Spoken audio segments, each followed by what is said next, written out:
Christopher Nolan adapting Homer's 2,800-year-old story, The Odyssey, and filmed entirely in IMAX? Yeah, this ain't exactly your assigned high school reading.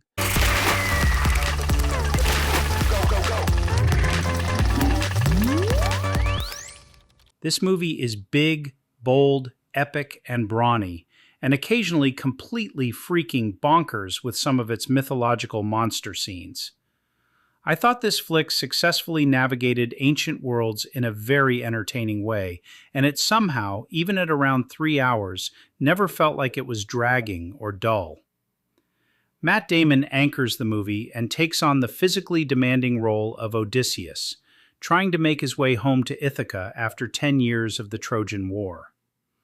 I thought he was really strong in this movie, and the guy absolutely commits.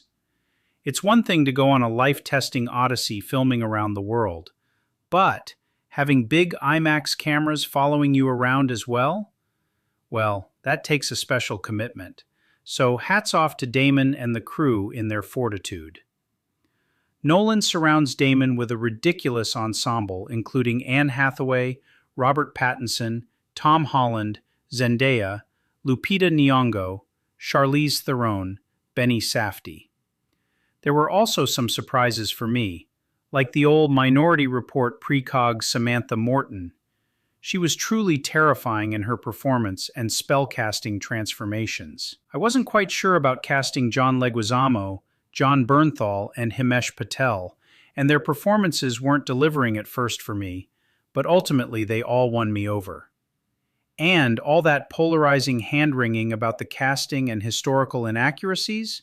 It's a freaking mythological movie, folks. Get over it. For me, the real star of this film is the sheer craftsmanship. The epic IMAX cinematography, the practical sets, the costumes, those battered ships getting absolutely hammered by the sea and the gods.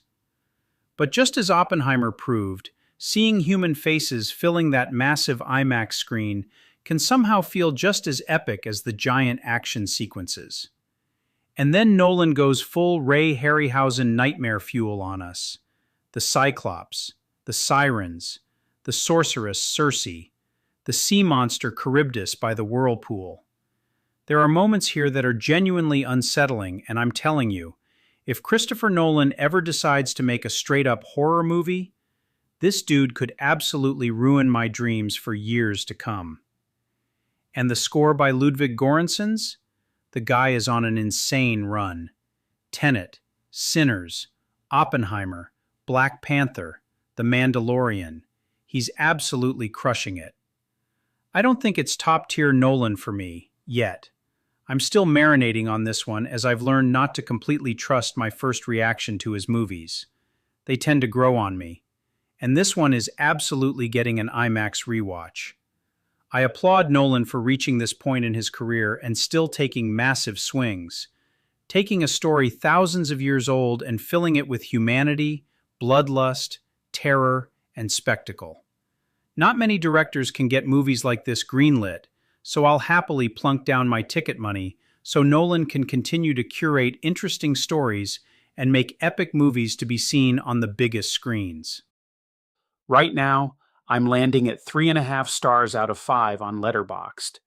Maybe that goes up after another voyage, because if there's one thing I've learned about Christopher Nolan, you usually need to experience the ride more than once. Letterboxd is also gamifying your viewings with their digital punch card for logging all your different formats, whether you view it in 70mm, IMAX screens, Dolby, or standard 35mm watches. The Nolan commercialization of film watching is in full effect. Hey, if it keeps movies being released as an event to be seen on the big screen, I'm all in.